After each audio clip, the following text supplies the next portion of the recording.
Welcome back to another episode of the Packs What She Said podcast. I'm one of your co-hosts, Maggie Loney, joined as always by Perry Goldstein, here to talk about a Packers victory, a victory Tuesday, since we took the holiday off. Now that we've stewed in it for a little while, had some time to digest the game, figured we would talk about it because there was a lot to like, especially from the offensive side of the ball, probably only from the offensive side of the ball, and then we'll dive into the rest. But Perry, how are you? I'm good. As someone who does not celebrate Christmas, I do appreciate a long weekend. Got some rest, got to watch so much football, got to spend so much time with my niece. Really, no complaints. I hope anyone who did celebrate, had a lovely celebration with their family, relaxing, no drama, happy times, good presents, good food. For those like me who did not, also wish the same for you. We could have had a better Christmas Eve, I think. I don't know how you feel. It was a win, but it doesn't feel like a win because it was just such an unnecessarily difficult win. It did not need to come down to the wire like that, did it?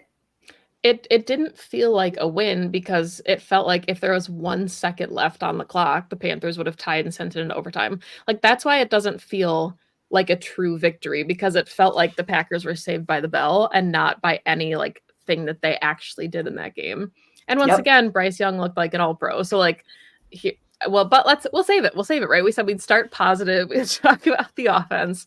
So let's do that, right? Going into the game, Jordan Love didn't have Jaden Reed, didn't have Christian Watson, but there was still a ton to like. He played really well, continues to put up really impressive performances. No interceptions, 2 touchdowns, a rating of 109.1, only 17 completions, not a ton in the passing game on Sunday. But what do you think of Jordan Love?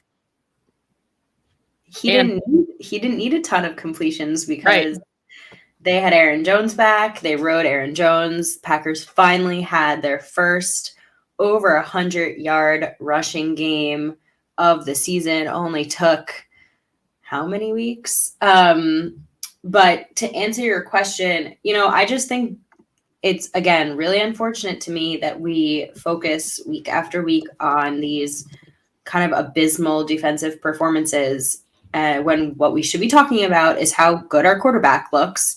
Mm-hmm.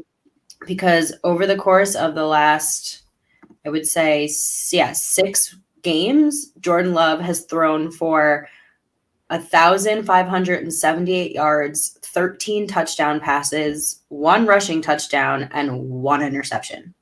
He looks so good. He looks so composed. He looks so poised. Obviously, he's still missing a few layups here and there, but he doesn't every quarterback. I mean, we all watched Patrick Mahomes scramble around trying to find his receivers the other day. Like, everyone has their struggles right now. I think he looks every bit the part. And as we said, all we need to see over the course of the season is whether Jordan is it. And I just feel ever the more confident as we near the end of the season that Jordan is it. He looks awesome. He's tied for 3rd in the league right now in touchdown passes. And you should see the guys that he is in the conversation with right now. It's like Josh Allen and Tua. And that doesn't even include, that's just thrown passes. He has a number of rushing touchdowns as well. This game, he hit 30 touchdowns on the year.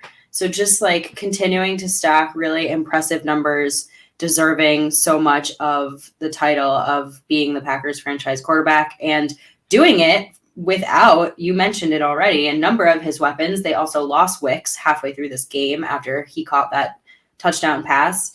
They still don't have Musgrave, right? So he's down to the skin and bones of his offense, throwing to Romeo. The ever-present Romeo, by the way. Can we just give Dobbs his flowers for just being the most consistent? But Kraft, Bo Melton, obviously having Aaron Jones and AJ Dillon back, Malik Heath. So I just think it also shines a spotlight on Jordan Love is what he's doing is being even more impressive because he doesn't even have all of his top weapons out there. So very happy.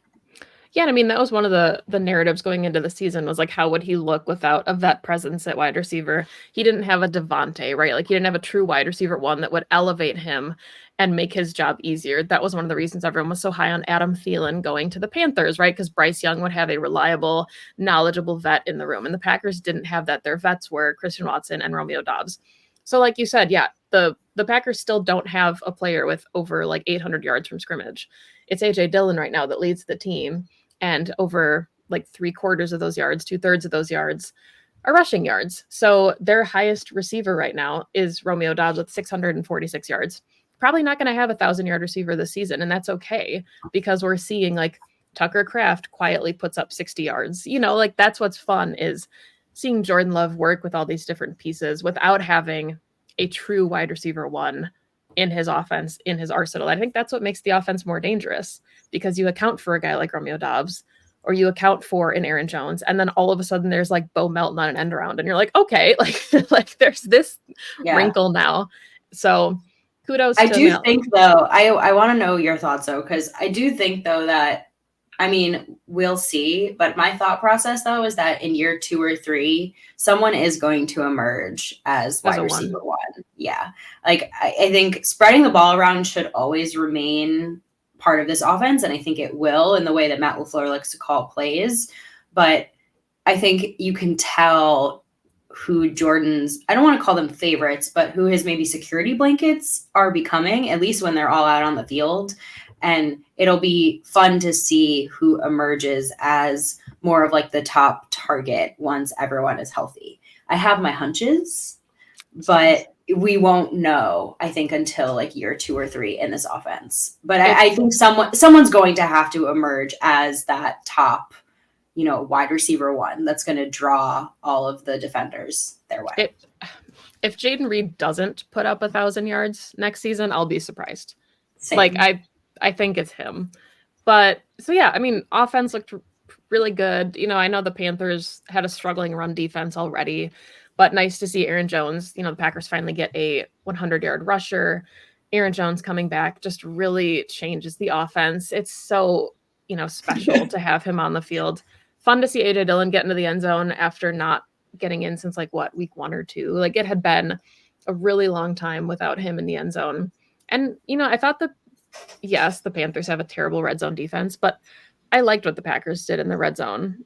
Always room for improvement, but you have to capitalize. That's one of the things we said. You can't leave points on the board, especially against bad football teams. And the Packers were able to put up 33, the most since week 1 against the Bears. So nice to see that from the offense.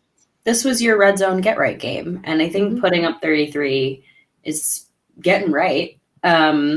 I have to say, I did call that they would put up over 30 in this game. So I feel pretty good about it. And again, like if the final score is different, and we'll get to the other side of the ball, I think we're talking about this game very differently. We're talking about how this Packers offense everything they did looked easy. They were moving the ball up and down the field. And we said in our preview show, this is a very good secondary. Evero is someone that I think a lot of Packers fans wanted to come to Green Bay as defensive coordinator. Matt LaFleur had a lot of good things to say about him, and he's had his secondary look great over the course of this season. So to watch the Packers and Jordan Love be able to move the ball against his Panthers secondary in what looked like a very easy, smooth like butter pretty much way without a lot of his top weapons. Again, it's just nice to see. If you are a good football team, you should be able to beat up and put up points against a bad football team. And that's what they did on this side of the ball. So I want to segue, obviously, to talking about the defense, but I want to ask your opinion on this because we, for most of the season, are relatively high on Matt LaFleur going into the season.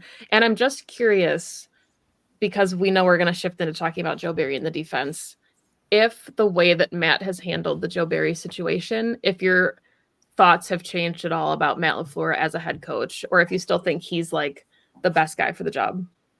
No, not at all. Okay. I think he has another opportunity to do the right thing.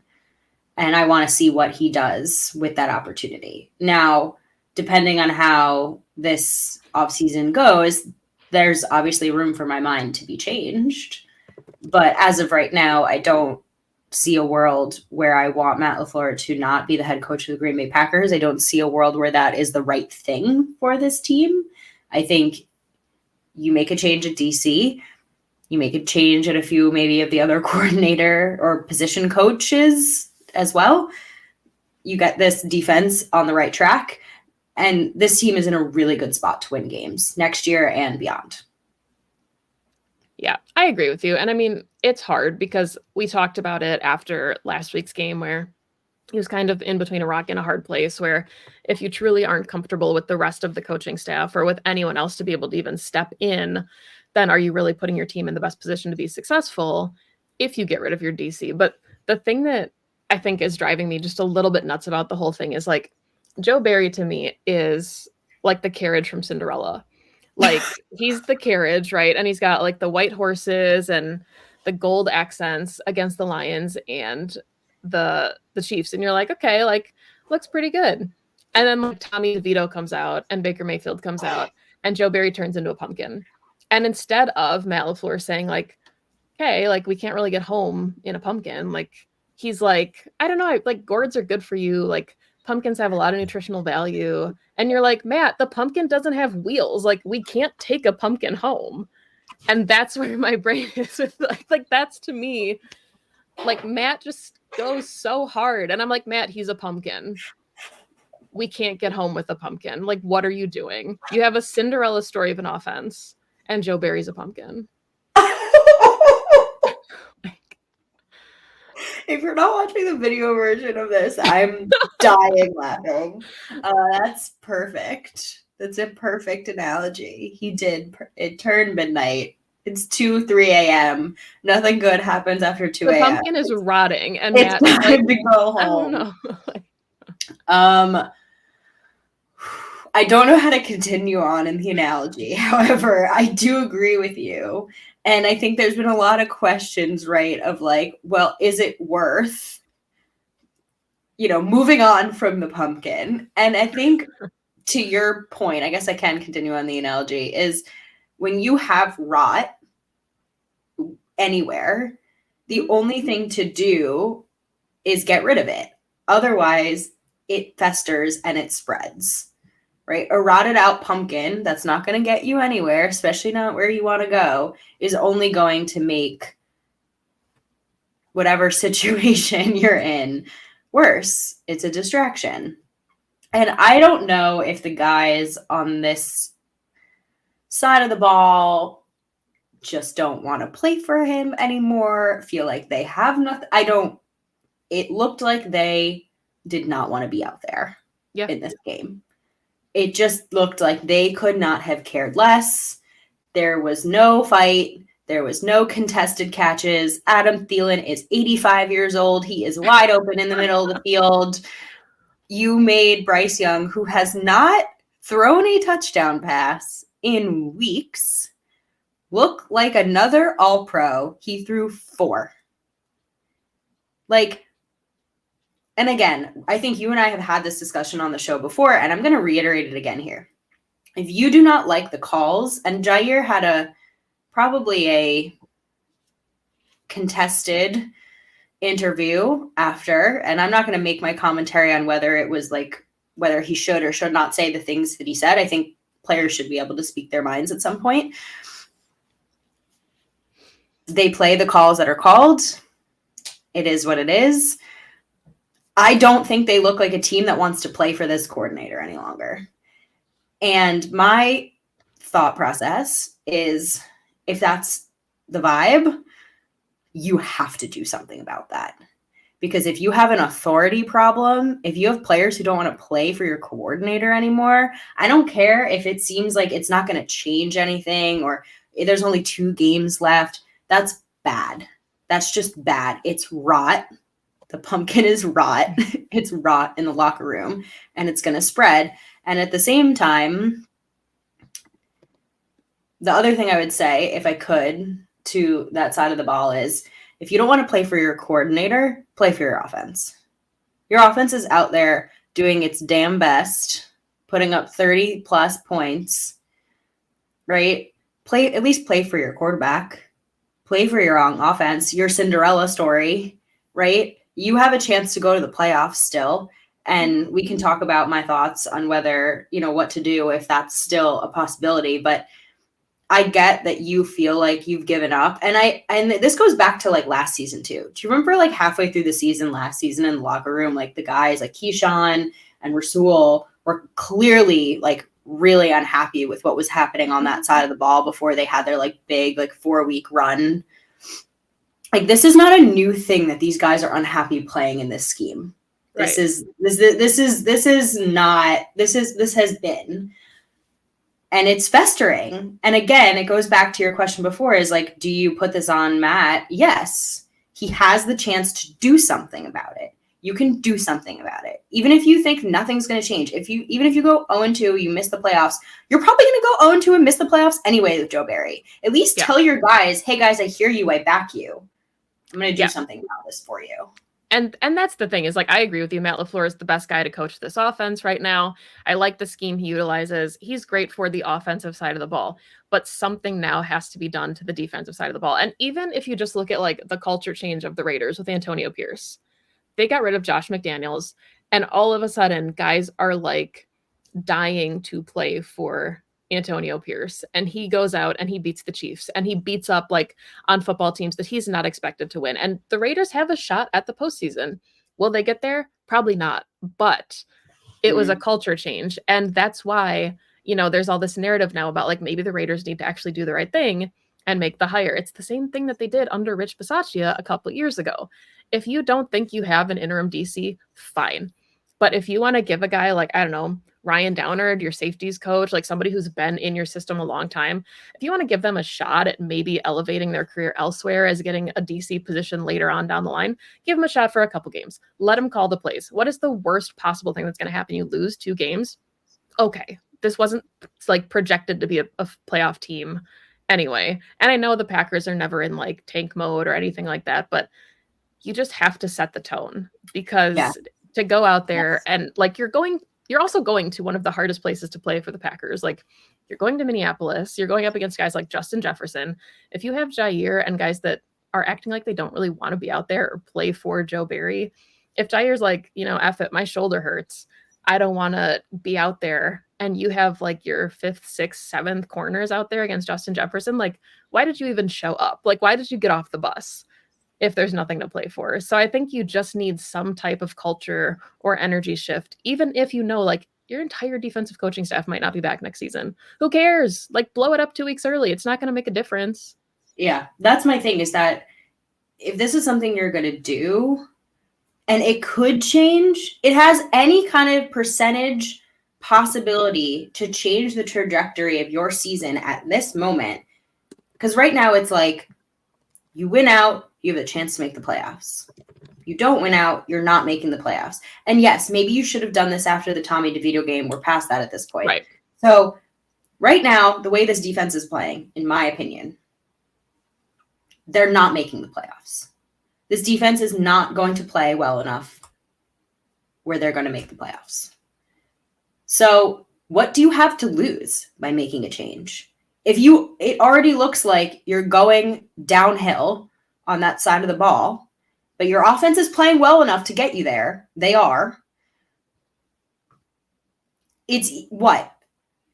Lose and miss the playoffs, or make a change, potentially still lose and potentially still make the playoffs, or win a couple of games behind someone new, galvanize the guys, say all the things we just talked about. Spark, I hear you. We back you. We want you out there. We've heard all of your complaints. All the things, player-led team, et cetera, et cetera, et cetera. If you're going to do it, just do it. I do understand why people are like, what's the point? The season's almost over. The point is that the Packers can still make the playoffs. If the Packers were like fully out of the playoffs now, I'd be like, yeah, just finish out the season, YOLO, maybe lose out, get a better draft pick. But that's not where we're at. This young team, especially this young offense and our quarterback, could have a chance to go experience a playoff scenario. A On the wild road. card You know it's gonna round. be on the road, yeah. Yeah, that is invaluable. And they just need their defense to step up for them. Yeah. I mean, we saw it against the Giants, right? They're averaging, like, 13 points a game. The Panthers, 29th point like, they're 29th in the league, averaging 15 points a game, and you gave up 30. It doesn't make any sense, and we talk about, like, the definition of insanity, and we've said it on this show for, like, the past 3 years, like, the definition of insanity is doing the same thing over and over again and expecting different results, and I don't Mhm. care if, like, okay, Joe Barry played a little bit more man, like, that's it doesn't matter to me at this point because Mhm. it's so far gone that even if he, like, all of a sudden came out and was like, "I'm gonna actually rush 4," I'd be like, "Too late." Like, you know what I mean? Like, what can you do now at this point? It's not like he's gonna win his job back in 2 games.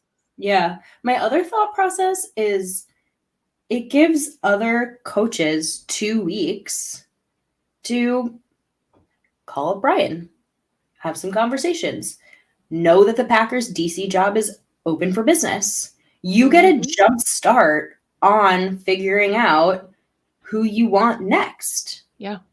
which is something that I think they historically haven't had, which again is a good thing I'm not going to complain about. But when you're making late playoff pushes, but know you're going to switch coordinators, you're behind the 8 ball already, Mhm. right? Because all of the teams who miss the playoffs, who fire their coaches, they're already in, they're interviewing, they're ahead of you. So you have a chance now to say, like, you can be in a good position where you're waving the flag saying, hey, you can come interview here. It's open. We're actually going to give maybe a guy in the building an opportunity. We're going to galvanize our guys, see if we can make the playoffs. If we can't, everyone knows we're open for business and we get to interview and figure out who we want next. I just Yeah. don't see why this wouldn't be what they do. And also accountability. Yeah. We do not stand for this level of play. This is not up to our Green Bay Packers standards. Yeah, and I think that's the hardest part is week after week, you get Matt LaFleur up at the podium and he says things like, "It's on me. If, the offense needs to not go 3 and out as much and I need to call a better game." And, like, you appreciate the accountability from a head coach. It's what you want from a head coach. He shouldn't be, like, placing blame, but it's so detrimental to your defensive players when you hear things like, it's like the finger gets pointed at everybody but the person that the finger should be pointed at. And I think that's where you lose the locker room. And we talked about it. You saw, Mhm. we don't have to talk about Devondre Campbell's tweet and those kinds of things. He said he wasn't going to talk about it in his presser, but, like, players start to have frustration and there's no way to really vent that out in, the most productive channels. But this is something that's been a culture thing for the Packers defense for a long time. It's like Zadarius Smith and Preston Smith going to Mike Patton and saying, "Hey, can we blitz a little more? Like, what the hell? Like, why are we playing so soft?" And then Mike Patton makes a change. I don't know if those conversations are happening, if, like, Jair is going into Joe Barry's office and saying, "Joe, what the hell?" Like, we don't know any of that. But the fact that it repeatedly happens with defensive coordinators means that you need, like, an entire overhaul of that coaching staff, that side of the ball. And I think you need a new kind of culture. We've seen the same kind Yeah. of hires the last couple years. It's time for a change, and the longer they put it off, just the worse it looks for the entire front office and for Matt and for, Mark Murphy and for Brian Gutekunst and everybody at 1265. Yeah. And you've turned the page on offense. You did all the right things. You ripped off the band-aid. You made the hard decisions on Mhm. offense. The So hardest one you could have made. exactly. So I don't know why this one that shouldn't be that hard is seemingly like becoming the hardest one to make. Full rebuild mode should be full rebuild mode. Don't waste this beautiful rebuild that you've done on offense that is going so swimmingly well on a defense that is 30th in DVOA, because Jordan Love he's not Aaron Rodgers. He's not going to carry terrible, abysmal defenses to NFC championship games, and he shouldn't have to. Yeah. And I mean, I think part of it too is just you look at the way that everything is going with the Packers very clearly are trying to invest in the defensive side of the ball still. It's like they keep making these home run swings, especially in the first round with players that it's like they think the players are going to get them over the hump. And I know the argument is like players, not plays. But when your players can't play in the scheme that they're being given, it kind of goes back to what we talked about with Brian Gutekunst. And it's like, I like to draft press man corners who are very physical. And Joe Barry's like, well, I don't like to do that. I'm going to play them in soft off coverage. And you're like, okay, well, then maybe we should have drafted some guys that are better at zone. So, like, there's just such a disconnect. And with all of the investments that have been made for the last decade, I mean, this isn't a new conversation that we're having. When Lucas Van Ness was the pick, Twitter exploded and we were like, wow, saw that coming. You know, mocked an edge rusher to the Packers for the entire month because it just was predictable. They have to change some aspect of their culture at some point. And if you're going to keep drafting the same types of players, then you have to start running a scheme that's going to actually fit the players that you're drafting. Otherwise, you're going to have to blow up the whole thing. And LVN is starting to look really good. Like, he's starting to look really comfortable rushing the passer. But, you know, in this game, I'm looking at the team stats. And again, like, you're playing the worst team in the league. They have already fired their head coach. They would have the first pick in the draft if they hadn't traded it away. They had more total yards, right? 394. They had more passing yards than you, 298. You held them to 96 on the ground. Okay. You still almost let the Panthers run 100 yards on you with Chuba Hubbard. 6.3 yards per play. 26 first downs. 26 first downs. 6 for 13 on third down efficiency. 1 for 2 on fourth down efficiency. And that 1 fourth down, I mean, my God, you just like let him walk in. Tied on total plays, 63. 3 punts. And they won time of possession by 3 minutes. A better football team will beat you if you let them do that to you. So once again, I don't know how you don't hold your coordinator accountable when they continuously, week after week, put up these numbers. And again, I'm not like, I think a lot of people in the comments are like, well, you never hold the players accountable. I will always hold the players accountable when I see them doing things poorly. But this game, they were running the scheme. But they looked like they just did not want to be out there. And I quite frankly don't blame them. Yeah, I mean, you know, it was like that weird thing that LaFleur said a couple of years ago, like wake up with your piss hot.